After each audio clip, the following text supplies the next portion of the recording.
नमस्कार मित्रांनो, स्वागत आहे तुमचं पुन्हा एका नवीन अशा रोमॅन्टिक लव्ह स्टोरीमध्ये. तर मग चला सुरुवात करूयात आजच्या या भागाला. तुम्ही काहीही केलं तरी मी तुमच्यासोबत येणार नाही मिस्टर देसाई. मी आणि ग्रीशा इथेच राहणार. हे माझं घर आहे. गाथा शांतपणे परंतु धारधार आवाजामध्ये बोलली. नो प्रॉब्लेम, मी घर जावई बनून राहील. मी संध्याकाळीच इथे शिफ्ट होतो. देव एक दीर्घ श्वास घेत बोलला आणि सगळे शॉक होऊन त्याच्याकडे पाहू लागले. R you joking? समीर बोलला. नो, आय एम सिरियस, असं म्हणत देव उभा राहिला. आता काहीही झालं तरी माझ्या बायको आणि मुलीपासून मी अजिबात दूर राहणार नाही. मग यासाठी मला घर जावई बनून राहावं लागलं तरी चालेल. बायको, आपली बेडरूम अजूनही तीच आहे ना? डोंट कॉल मी बायको. कितीदा सांगू मी तुमची बायको नाही. हे लग्न मी मानत नाही. गाथा रागानं त्याच्याकडे पाहत बोलली. कायद्यानं मान्य केलंय त्यामुळे तुलाही करावंच लागेल. तू कितीही नाही म्हणालीस तरी मी इथेच राहणार, देव बोलला आणि तो बेडरूमकडे निघाला. हा खरंच इथे राहणार आहे का? माया समीरला बोलली. इरादा तर तोच दिसतोय. सगळ्या तयारीनिशी आलाय तो, समीर बोलला. गाथा बाळा, मी काय म्हणते? यशोदा मावशी बोलल्या. बस मावशी, मला माहीत आहे तुम्ही त्याच्याच बाजूने बोलणार आहात. मीही पाहते तो इथे कसा राहत होते. असं म्हणून गाथा त्याच्या मागे तिच्या बेडरूममध्ये आली. देव रूममध्ये फिरत होता. सगळे तिच्या मागे आले. रूम ठीक आहे, पण हा बेड जरा छोटा आहे. आपण तिघे इथे कसे झोपणार? नो प्रॉब्लेम, आपण दुसरा ऑर्डर करू, देव डोळे मिचकावत बोलला आणि सगळे त्याच्याकडे शॉक होऊन पाहू लागले. शट अप आणि निघा इथून तुम्ही, गाथा बोलली. नवऱ्याशी असं बोलतात का बायको? मावशी, जरा शिकवा ना हिला. देव आता खूपच निर्लज्जपणे बोलत होता. गेट आउट, ती अजूनच चिडून बोलली. तिच्या आवाजानं सत्यम आणि ग्रीशा देखील तिथे आले. हँडसम डेव्हिल, ग्रीशानं त्याला लगेचच मिठी मारली आणि देवनं तिला कडेवर उचलून घेतलं. गुड मॉर्निंग बेबी गर्ल, देव तिच्या गालावर किस करत बोलला. गुड मॉर्निंग, तू इथे काय करतोस? आता मी इथेच राहणार आहे. सच्ची? येस, त्यानं तिच्या नाकाला नाक घासत बोलला. वाव, आता ना खूप मज्जा येणार. आपण फार फन करू, ग्रीशा टाळ्या वाजवत बोलली. ग्रीशा कम, गाथानं तिला ओढून घेतलं. बॅड माऊ, ती रागात बोलली. बेबी गर्ल, असं बोलायचं नाही. शी इज युअर. तो बोलता बोलता मध्येच थांबला. ती माऊ आहे ना तुझी, शी लव्ज यू. सॉरी म्हण तिला, देव तिला समजावत बोलला. ओके सॉरी, पण तू येणार ना? ती गाल फुगवून बोलली. Yes, bye. देव तिच्या गालावरती आपले ओठ टेकवत बोलला आणि तिथून निघून गेला.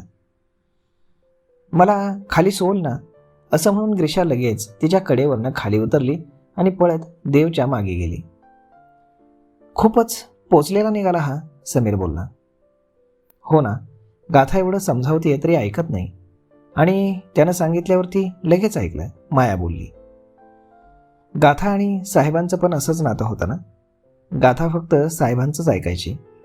जशी आई तशी मुलगी, यशोदा मावशी बोलल्या. गाथा शॉक होऊन बेडवरतीच बसली. खरंच तिची मुलगी तिचं नाही तर देवचं ऐकत होती याचं तिला अजूनही आश्चर्य वाटत होतं. तिनं डोळे पुसले आणि मनाशी काहीतरी ठरवत बाहेर निघाली. गाथा, कुठे जातेस? समीर बोलला. वकिलांकडे.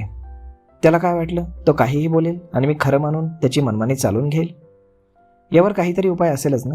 त्यासाठी मला वकिलांचा सल्ला घ्यावा लागेल. मीही येतो तुझ्यासोबत, समीर बोलला.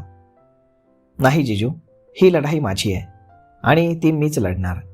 तुम्ही कंपनीमध्ये जा. तुम्ही तिथं असणं जास्त गरजेचं आहे. मी एकटी हे हँडल करेन. वकिलांना भेटून मी ऑफिसमध्ये येते, असं म्हणून गाथा पर्स घेऊन घराच्या बाहेर पडली. इकडे देव घरी आला. शिव त्याचीच वाट पाहत माईंसोबत बोलत होता. ते दोघेही तिथे काय झालं असेल याच काळजीमध्ये होते. देव, त्याला पाहून माई बोलल्या. तो एकटाच होता आणि त्याच्यासोबत गाथा आणि ग्रीशा नव्हत्या.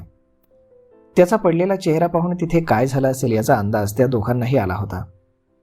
देव त्यांच्यासोबत सोफ्यावर बसला. काय झालं तिथं? गाथा काय बोलली? माईंनी कुतूहलानं विचारलं. ॲज युजल ती अजूनही आमचं लग्न मान्य करायला तयार नाही. तिला वकिलांनी देखील कायद्याच्या भाषेत समजावलं, परंतु फार जिद्दी आहे ती. ऐकायला तयार नाही. देव दीर्घ श्वास घेत बोलला. मॅरेज सर्टिफिकेट पाहिल्यावरही नाही? शिव बोलला. नाही. मग आता? माई बोलल्या. ती इथे यायला तयार नाही म्हणून मीच तिथे राहायला जाणार आहे, घर जावई बनून. देव असं म्हणताच माई आणि शिव शॉक होऊन त्याच्याकडे पाहू लागले. माझ्याकडे दुसरा पर्याय नव्हता माई. ती ऐकत नाही इथे यायला, आणि तिच्या हृदयात आयुष्यात पुन्हा स्थान मिळवायचं असेल तर तिचा राग कमी होणं आवश्यक आहे, आणि त्यासाठी मला तिच्यासोबत राहणं गरजेचं आहे, आणि म्हणून हा निर्णय घेतला आहे मी. तुला राग तर नाही ना आला माई? तुला न विचारता मी एवढा मोठा निर्णय घेतला? देव माईंचा हात हातात घेऊन बोलला. अजिबात नाही. गाथाच्या जखमा भरण्यासाठी तिला वेळेसोबत तुझीही गरज आहे. सगळे सोबत असूनही फार एकटी येते. जबरदस्ती का होईना तुझ्यासोबत राहिल्यानं तिच्या मनातले रोष हळूहळू बाहेर निघतील. तिनं जे गमावले त्याची नुकसान भरपाई जरी होऊ शकत नसली तरी त्याचं प्रायश्चित्त तू इमानदारीने करतोयस हे जेव्हा तिला समजेल तेव्हा नक्कीच सगळं सारून ती तुझ्या आयुष्यात पुन्हा येईल, आणि तिथे राहिल्यानं दिर्शालाही तुझं प्रेम मिळेल. तुमच्यातील जवळीकता वाढेल आणि तुमचं प्रेम गाथाला तिचा निर्णय बदलायला मदत करेल. माई त्याच्या डोक्यावरती हात फिरवत बोलल्या. थँक्यू माई, तू मला समजून घेतलंस. तुझा आशीर्वाद माझ्या सोबत आहे. तुझी सून आणि नात लवकरच या घरात असेल. त्या दिवसाची मी फार आतुरतेनं वाट पाहतेय, माई बोलले. पण मला तुझ्या तब्येतीची फार काळजी वाटतेय. माझं तुझ्याकडे दुर्लक्ष होईल. तू एकटी या घरात कशी राहशील? त्याचं सोल्युशन पण आहे माझ्याकडे, शिव बोलला. देव, तू तुझा संसार वाचवायचा पहा. माईंची काळजी करू नको, मी आहे ना. मी आणि राधिका आजच इथे शिफ्ट होऊ. तिलाही आता सतत कुणाच्या तरी सोबत असण्याची गरज आहे. ती इथे माहींसोबत असेल तर मलाही टेन्शन राहणार नाही. काय माई म्हणता? अगदी माझ्या मनातलं बोलला शिव. मी माझ्या सुनेचं बाळंतपण अगदी आनंदानं करेन. देव, आता तर तुला माझी काळजी नाही ना? माई हसत बोलले. थँक्यू. तुम्ही दोघे आहात म्हणून मी कुठलाही निर्णय घेऊ शकतो. Thank you very much. देव देखील हसत बोलला. तर मग मित्रांनो, अशा पद्धतीनं आता पाहूयात पुढे काय होतं ते. देव जातोय गाथासोबत राहायला. इथून पुढे फुलेल का त्यांची लव्ह स्टोरी? पाहूयात पुढच्या भागांमध्ये. तोपर्यंत तुम्हाला आजचा हा भाग, ही लव्ह स्टोरी कशी वाटली हे तुम्ही आम्हाला कमेंट करून नक्कीच सांगा.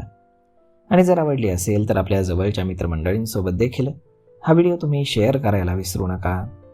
धन्यवाद.